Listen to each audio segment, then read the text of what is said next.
خورشید اپنے دفتر میں سر جھکائے بیٹھا کچھ کاغذات دیکھ رہا تھا۔ اچانک اسے ایسا محسوس ہوا جیسے کوئی اسے بڑی گہری نظروں سے دیکھ رہا ہے۔ اس نے چونک کر نظریں اٹھائیں۔ میز کے سامنے پڑی کرسی پر کوئی عورت سفید چادر اوڑھے بڑا سا گھونگھٹ نکالے اسی کی طرف دیکھ رہی تھی۔ اس کے چہرے کا کوئی حصہ دکھائی تو نہیں دے رہا تھا۔ خورشید کو تعجب ہوا کہ یہ عورت کمرے میں آئی کیسے؟ اس نے اس کے آنے کی آہٹ کیوں محسوس نہیں کی؟ اور اس سے بھی بڑھ کر کہ بیرونی آفس میں بیٹھے ہوئے اس کے خاص آدمی عالم خان نے اسے اندر آنے کی اجازت کیوں دے دی؟ کون ہو تم اور یہاں کیوں آئی ہو؟ اس نے تیزی سے پوچھا۔ عجیب بات یہ تھی کہ اگرچہ عورت کا منہ چادر سے چھپا ہوا تھا مگر پھر بھی خورشید کو ایسا احساس ہو رہا تھا کہ وہ اسے ہی دیکھ رہی ہے۔ میں کون ہوں یہ بتانے سے کوئی فائدہ نہیں، مگر یہ ضرور بتاؤں گی کہ میں یہاں کیوں آئی ہوں، عورت نے جواب دیا۔ اور نہ معلوم کیوں اس کی آواز سن کر خورشید کو اپنے جسم کے رونگٹے کھڑے ہوتے ہوئے محسوس ہوئے۔ وہ اس طرح بول رہی تھی جیسے کہیں بہت دور سے بات کر رہی ہو، اور اس کی آواز بھی ایسی تھی جیسے خورشید کو سنی سنائی سے معلوم ہو رہی تھی۔ تم دفتر میں آئی کیسے؟ تمہیں کسی نے روکا نہیں؟ میں جہاں چاہوں جا سکتی ہوں، مجھے کوئی روک نہیں سکتا، عورت بولی۔ مگر بیکار کی باتوں میں وقت ضائع مت کرو، میں یہاں تمہارے فائدے کی ایک اہم اطلاع لے کر آئی ہوں۔ کیسی اطلاع ہے؟ ابھی بتاتی ہوں، لیکن اس سے قبل جو کچھ پوچھوں اس کا سچ سے جواب دو، عورت نے جواب دیا۔ اس کا سچ سچ جواب دو، عورت نے کہا۔ کیا یہ بات درست ہے کہ تم ناجائز منشیات کا کاروبار کرتے ہو؟ خورشید بری طرح چونک گیا۔ یہ وہ راز تھا جسے اس نے بڑی کامیابی سے گزشتہ 5 سالوں سے چھپا رکھا تھا۔ بظاہر وہ ایک کامیاب آڑھتی تھا، ملک کی مختلف منڈیوں سے سامان خرید کر دوسری منڈیوں کو فراہم کرتا تھا۔ رہی یہ بات کہ اس کاروبار کے پردے میں کیا کچھ ہوتا تھا، اس کے خاص ساتھی عالم خان کے علاوہ کسی کو بھی پتہ نہیں تھا۔ کیا بکواس کر رہے ہو؟ اس نے سنبھلتے ہوئے تیزی سے کہا۔ معلوم ہوتا ہے کہ میں نے یہاں آ کر غلطی کی۔ عورت کرسی سے کھڑی ہو گئی۔ مجھے سیدھا پولیس کے پاس جانا چاہیے تھا، وہ لوگ تمہارے مقابلے میں میری باتیں دلچسپی سے سنتے۔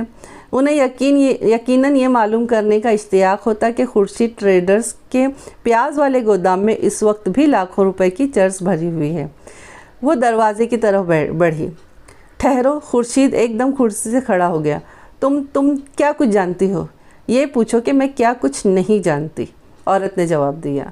میں تو یہ بھی جانتی ہوں کہ پولیس کو جس نیاز نامی مشہور اسمگلر کی تلاش ہے وہ خورشید ٹریڈرز کے مالک کے علاوہ اور کوئی ہے ہی نہیں۔ تم کون ہو اور یہ چہرے پر گھونگھٹ کیوں ڈال رکھا ہے؟ میں کہہ چکی ہوں کہ یہ جان کر تمہیں کوئی فائدہ نہیں ہوگا، عورت نے لاپرواہی سے کہا۔ میں صرف تمہارا ایک پرانا قرض اتارنے آئی ہوں، لیکن جب تم میری باتوں کو بکواس خیال کرتے ہو تو پھر مزید وقت ضائع کرنے سے کوئی فائدہ نہیں۔ تم یہاں اپنی مرضی سے آئی تھی مگر اب میری مرضی کے بغیر نہیں جا سکتی۔ مجھے کون روک سکتا ہے؟ خورشید نے پھرتی سے میز کی دراز سے ریوالور نکال لیا۔ چپ چاپ کرسی پر بیٹھ جاؤ ورنہ تم مجھے شوٹ کر دو گے۔ عورت کی طنزیہ ہنسی سنائی دی۔ 3 سال پہلے تو تم یہ کام چاقو سے لیا کرتے تھے، یہ ریوالور کب سے استعمال کرنے لگے؟ میں اس وقت تک تم سے کوئی مزید بات نہیں کرنا چاہتی جب تک تم میرے سوالات کے جوابات میں سچ بولنے کا وعدہ نہ کر لو۔ وہ ایک بار پھر دروازے کی طرف بڑھی۔ تم یوں نہیں مانو گی۔ خورشید تیزی سے اٹھا، آگے بڑھا اور عورت کا راستہ روک کر کھڑا ہو گیا۔ اپنی چادر اٹھاؤ، میں تمہاری صورت دیکھنا چاہتا ہوں۔ عورت نے کوئی جواب نہیں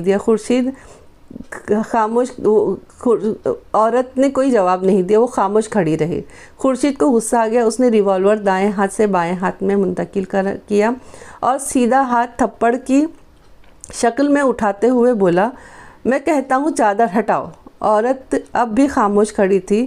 تاؤ میں آ کر خورشید کا ہاتھ چل گیا مگر کسی ٹھوس چیز سے ٹکرانے کی بجائے وہ ہوا میں سے گزرتا ہوا چلا گیا۔ خورشید کو ایک لمحے کے لیے ایسا محسوس ہوا جیسے اس کا ہاتھ انتہائی برفیلی ہوا کے جھونکے سے چھو گیا ہو۔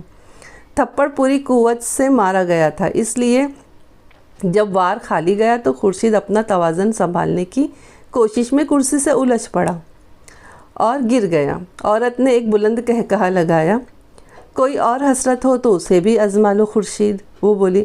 خورشید اٹھا تو اس کی پیشانی ٹھنڈے پسینے کے قطروں سے بھیگی ہوئی تھی۔ وہ چپ چاپ اپنی کرسی پر جا کر بیٹھ گیا، ریوالور دراز میں واپس رکھا اور ایک دوسری دراز وسکی کی بوتل نکال کر منہ سے لگا لی۔ 2-3 گھونٹ بھرنے کے بعد اس نے رومال سے منہ پوچھا اور بوتل واپس دراز میں رکھ دی۔ وہ عورت کو دیکھتے ہوئے بھی ڈر رہا تھا۔ تم کون ہو؟ اس نے بھرائی آواز میں پوچھا۔ تم پھر لاحاصل باتوں میں الجھ رہے ہو، عورت کا لہجہ تلخ ہو گیا۔ صاف بات کرو، میرے سوالات کا جواب دینا چاہتے ہو یا نہیں؟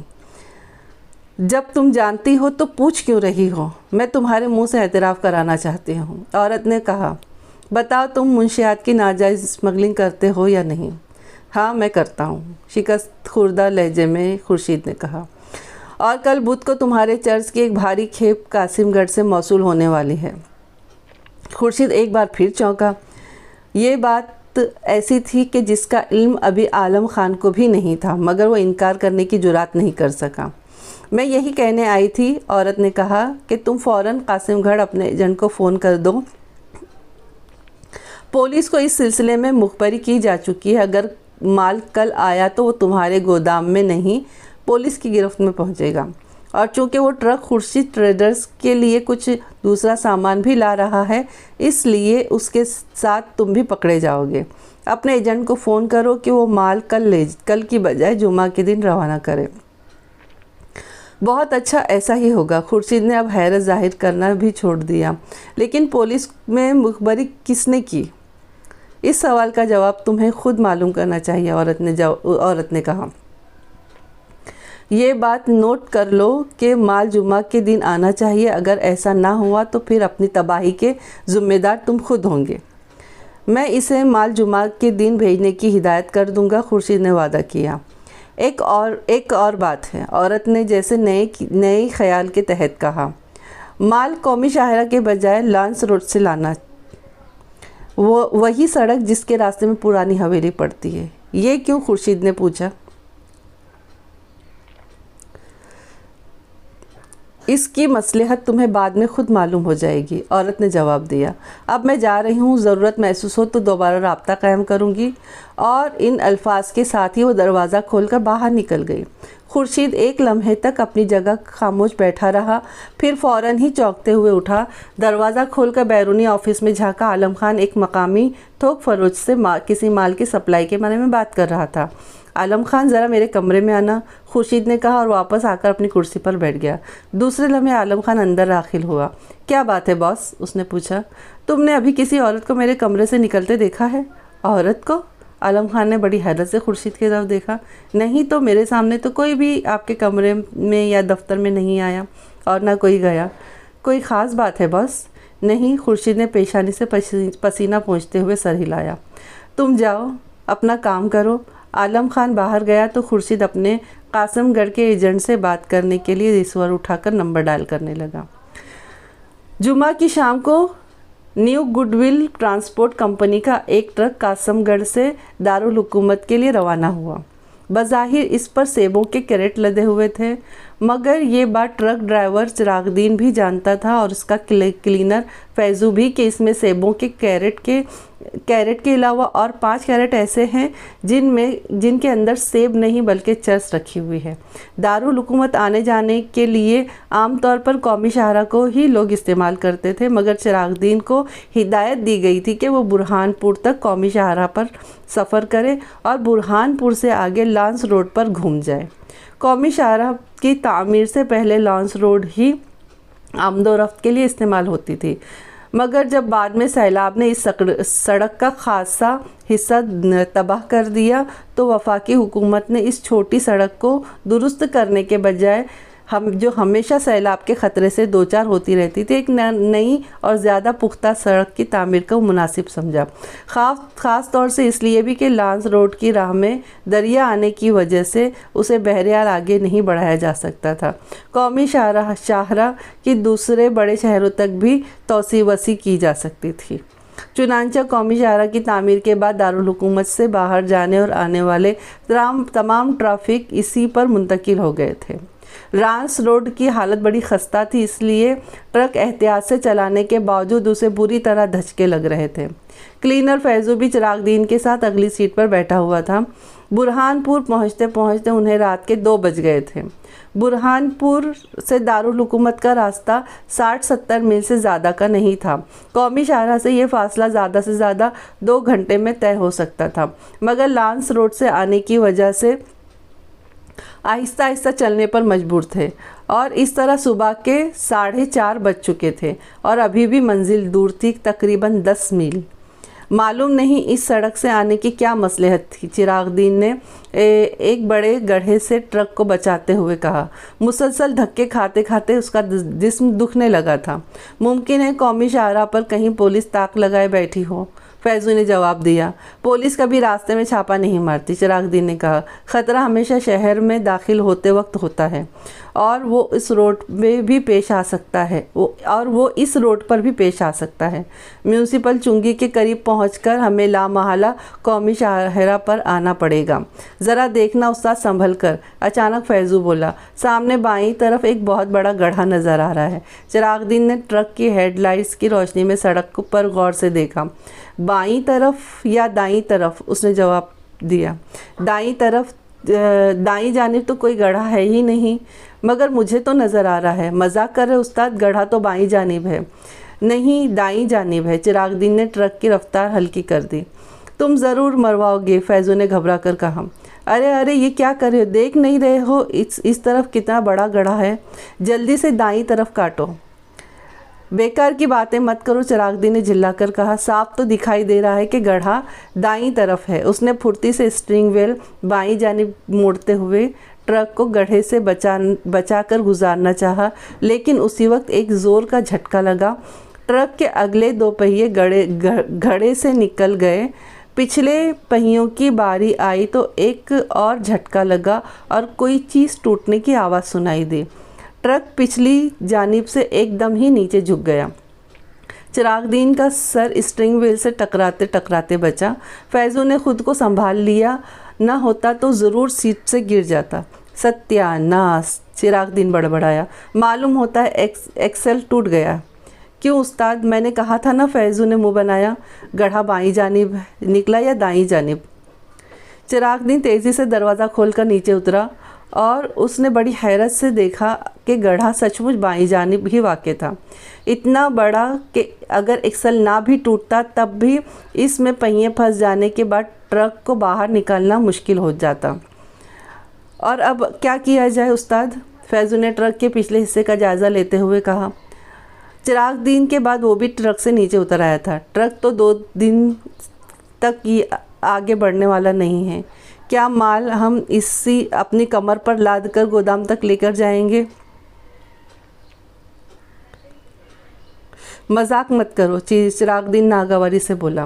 حیرت ہے مجھے گڑھا دائیں جانب کیوں نظر آ رہا تھا۔ اپنی آنکھوں کا علاج کراؤ ورنہ زندگی بھر ٹرک نہیں چلا سکو گے۔ میری آنکھوں میں کوئی خرابی نہیں، چراغ دین نے کچھ چڑ کر جواب دیا۔ یہ کوئی دوسری ہی بات معلوم ہوتی ہے۔ دوسری ہو یا تیسری ہو، سوال یہ ہے کہ اب کیا کیا جائے؟ ہم اس کے علاوہ اور کیا کر سکتے ہیں کہ اب صبح ہونے کا انتظار کریں ہیں؟ پھر تم ٹرک کے پاس ٹھہرو اور میں خورشید صاحب کو جا کر اس حادثے کی اطلاع دوں، پھر وہ جس طرح کہیں گے اسی طرح کیا جائے گا۔ دن کی روشنی میں ٹرک کو اس طرح سڑک پر چھوڑنا جبکہ اس میں مال بھی موجود ہے خطرناک ہو سکتا ہے۔ اچانک پیچھے سے آواز آئی۔ چراغ دین اور فیضو دونوں ہی اچھل پڑے۔ انہوں نے پلٹ کر دیکھا، بجلی کے کھمبے کے قریب ایک درخت کی آڑ سے نکل کر ایک عورت ان کی طرف آ رہی تھی۔ عورت نے سفید چادر اوڑھ رکھی تھی، مگر اس طرح کے چادر کا گھونگھٹ اس کے پورے چہرے کو چھپائے ہوئے تھا۔ چراغ دین نے بڑے بوڑھوں سے جینوں بھوتوں اور چڑیلوں کی بہت ساری کہانیاں سن رکھی تھی۔ اس وقت وہ رات کے پچھلے پہر اس عورت کو اچانک تاریکی سے نکل کر روشنی میں آتے دیکھ کر اسے وہ تمام کہانیاں یاد آ گئی۔ اس نے خوف زدہ نظروں سے عورت کی طرف دیکھا اور اس کی نظر بے اختیار اس کے پیروں پر پڑی۔ عورت کے پیروں کے پنجے چہرے کی ہی جانب تھے۔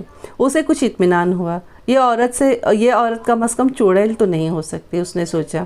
دوسری طرف فیضو کا حال بھی اس سے کچھ مختلف نہیں تھا، بلکہ وہ چراغ دین سے کچھ زیادہ ہی بزدل نکلا تھا۔ اس نے عورت کو دیکھتے ہی پیچھے ہٹ کر چراغ دین کے آڑ میں ہونے کی کوشش کی تھی۔ تم کون ہو؟ چراغ دین نے ہمت کر کے پوچھ لیا۔ میں خورشید صاحب کی ایک پرانی شناسہ ہوں، عورت نے جواب دیا۔ تمہیں مجھ سے ڈرنے کی کوئی ضرورت نہیں۔ مجھے معلوم تھا کہ آج رات مال اسی سڑک سے آ رہا ہے، اور میں یہ بھی جانتی تھی کہ سڑک کی حالت بہت خراب ہے، ممکن ہے کوئی حادثہ پیش آ جاتا، اس لیے تمہاری مدد کرنے کے خیال سے آ گئی۔ معاملہ صرف سیبوں کا ہوتا تو کوئی بات نہیں تھی، مگر اس ٹرک میں 5 کیرٹ چرس کے بھی رکھے ہوئے ہیں۔ احتیاط کا تقاضا ہے کہ جب تک ٹرک درست نہ ہو جائے یا اس مال کو کسی دوسرے ٹرک میں بھیجنے کا انتظام نہ ہو جائے، اس وقت تک ان 5 کیرٹوں کو کہیں چھپا دیا جائے۔ تم نے پرانی حویلی کا نام تو سنا ہوگا، وہ اسی سڑک پر تقریباً 1 فرلانگ کے فاصلے پر ہے۔ حویلی مدتوں سے اجاڑ پڑی ہوئی ہے، اگر چرس کے کیرٹ وہاں چھپا دیے جائیں تو ہر طرح سے محفوظ رہیں گے۔ پھر جس طرح تم نے سوچا ہے، فیضو کو ٹرک کے پاس چھوڑ کر تم خورشید صاحب کو اطلاع دینے جا سکتے ہو۔ عورت کچھ اس خود اعتمادی سے بات کر رہی تھی اور اس نے کچھ ایسے پتے کی باتیں بتائی تھی کہ چراغ دین کو پورا یقین آ گیا کہ وہ ضرور خورشید صاحب کی کوئی واقف کار ہوگی، اگرچہ اس کی موجودگی اور پھر اس کا حلیہ پر اصرار ثابت کر رہا تھا، مگر چراغ دین نے اس مسئلے پر سر کھپانا بے سوچ سمجھا۔ اسے عورت کی رائے ہر طرح سے مناسب معلوم ہو رہی تھی۔ پرانی حویلی میں چرس کے کیرٹ واقعی محفوظ رہیں گے۔ ٹھیک ہے، اس نے کہا، ہم اسی طرح کرتے ہیں، اور فیضو کو ساتھ لے کر ٹرک کے پچھلے حصے کی جانب بڑھ گیا۔ اسے معلوم تھا کہ چرس کے کیرٹ کہاں رکھے ہوئے ہیں۔ کس قدر دشواری سے وہ سیب کے کئی کیرٹوں کے نیچے سے چرس کے کیرٹ نکال کر جب ٹرک سے اترے تو وہ پراسرار عورت غائب ہو چکی تھی۔ خورشید نے سر سے پیر تک چراغ دین کو بڑے غور سے دیکھا، اور اس ٹرک کے ڈرائیور کو اچھی طرح جانتا تھا۔ قاسم گڑھ سے مال لے کر عموماً وہی آیا کرتا تھا اور ہر اعتبار سے بھروسے کا آدمی تھا۔ تو پرانی حویلی کے پاس ایک گڑھے میں پھنس کر ٹرک کا ایکسل ٹوٹ گیا؟ اس نے کہا۔